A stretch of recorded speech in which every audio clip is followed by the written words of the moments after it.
Hello everyone, it's Arthur back with another Raiders video.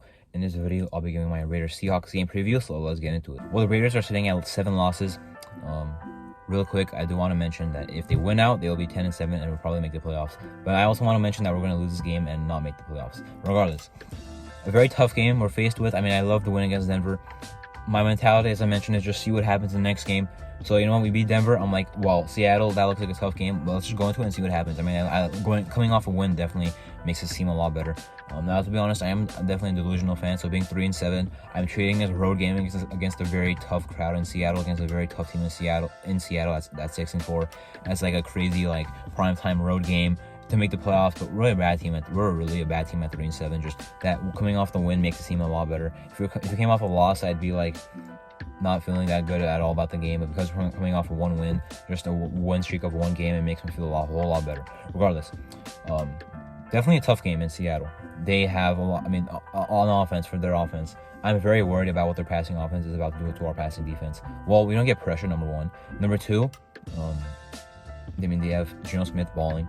They have Tyler Lockett. Noah Fant has not been that amazing. Will Disley, okay. They still have two solid tight ends and Kenneth Walker. Our run defense, I feel like could hold up in this game. But it's our pass defense that definitely worries me. Because they've of course not been good this year. Of course, we're going to get pressure. And as I mentioned, the Seahawks offense with, Metcalf, Lockett, and Geno Smith run has been very nice and effective. So I'm legitimately worried about how this game is about to play over our defense over their offense. Can we stop the run, as I mentioned? Yes, I do think we can. If Nate Hobbs is back, I would feel a whole lot better, because right now we have Rocky Sean, who can stop Lockett or Metcalf for the most part.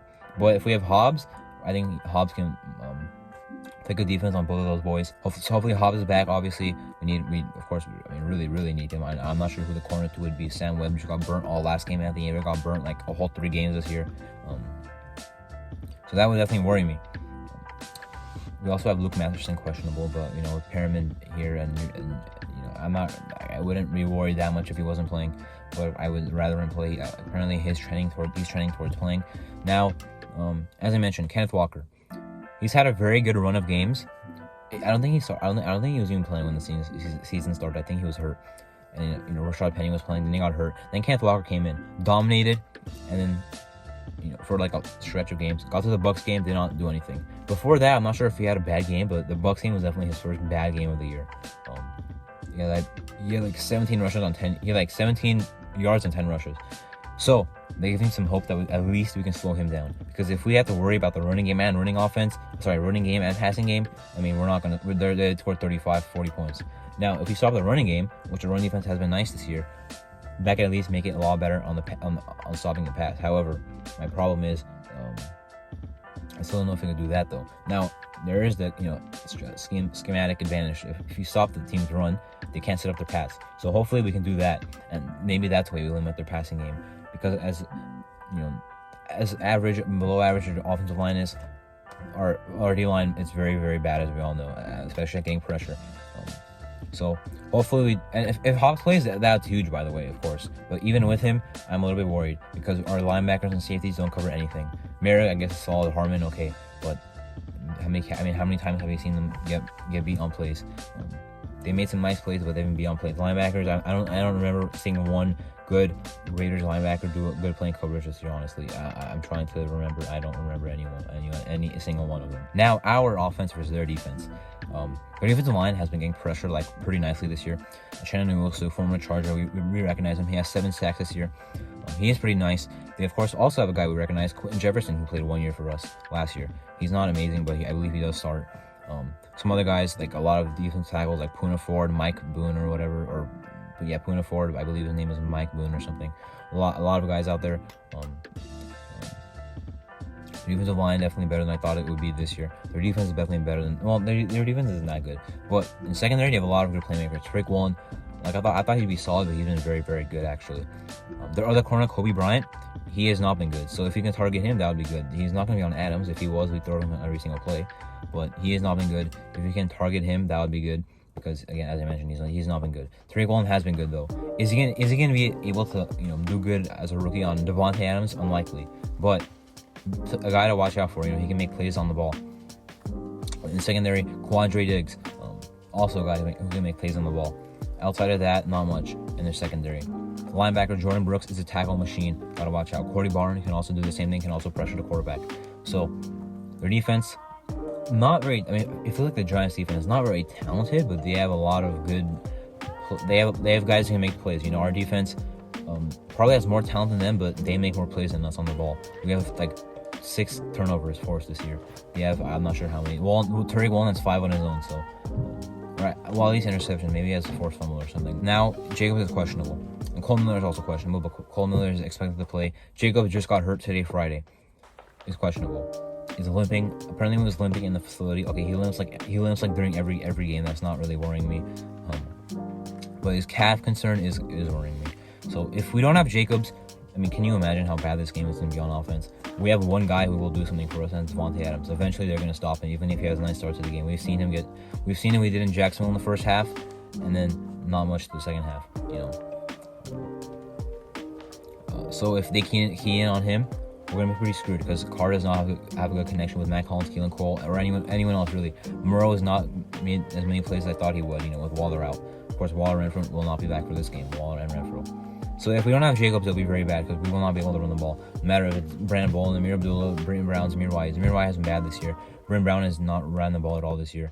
Amir Abdullah and Brandon Bolden have been pass catchers that have barely ran the ball themselves this year as well. So I can't imagine who would even take the role. I mean, Zamir White was inactive last game. I'm not sure what they would do if Jacobs was out. It would be very unfortunate. If Jacobs is playing, I trust us to run the ball. The run defense is a little bit worse than ours. But I definitely think we can keep feeding off what we're doing. Feed Jacobs, let that set up Adams. However, I still don't think that's going to work for like the rest of the year. You know, Jacobs I think can work because the thing about how Jacobs is running is he's not a big rusher. Like he doesn't get big yards. He gets short yardage, 5 yards, first down. He gets first downs. So at least even if the other team knows they're going to run the ball, it doesn't mean if it's 3rd and 1, it's 3rd and 2, 3rd and 3, 1st and 10. It doesn't matter. If they know that we're going to run the ball, we can still get a good run with Jacobs. The problem is if we're going to pass the ball and they know it's going to Adams, then that's where the concern lies because Carr could force it to him as he's done multiple times. It could result in a pick or close to it, and then at best they can pass on the ground. So if we don't have something else that gets going soon with another receiver, it's going to get bad. I mean, we did have that with Matt Collins at one point this year. Now that's gone. We saw Carr try to throw to Devontae Adams on a little slant last week, almost picked by Alex Singleton.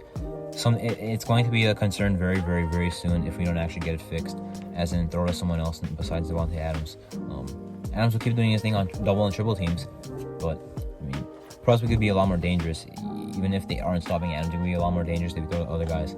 Now, offensively, am I a little bit worried? You can maybe say that I am a little bit worried about their defense and our offense, but if we have Jacobs, we should be able to pound the rock down the field, and should be able to pass the ball somewhat nicely on their pass defense. Their pass defense, by the way, has been very bad to tight ends. So I mean, Moreau can do his thing, maybe, hopefully. Their pass defense overall is about average, below average, but definitely not as bad as they don't give up as many catches to receivers as they do to tight ends. So maybe feed Moreau in this game. I don't know. That'd be interesting. Regardless, if we win this game, I would be surprised, but I'd be more and more hyped, more and more delusional going into the Chargers game. I mean, I'm not going to give up on this team. I did not give up on the team last year when we needed 4 wins to get into the playoffs. We won every single one of those games, but I mean 7 games to win. The season might be a little bit. It might be done soon. Let's just say. I'm not sure if we lose this game, we won't be officially eliminated, but it would happen soon if we keep losing, of course. Not many more times we can slip up, and we're not a good team, really. Like, I can't say we're going to win 7 games. Out of those 7 games, if we win at least 4 of them and at least going 4-3, that would be kind of best case, I feel like, scenario, realistically.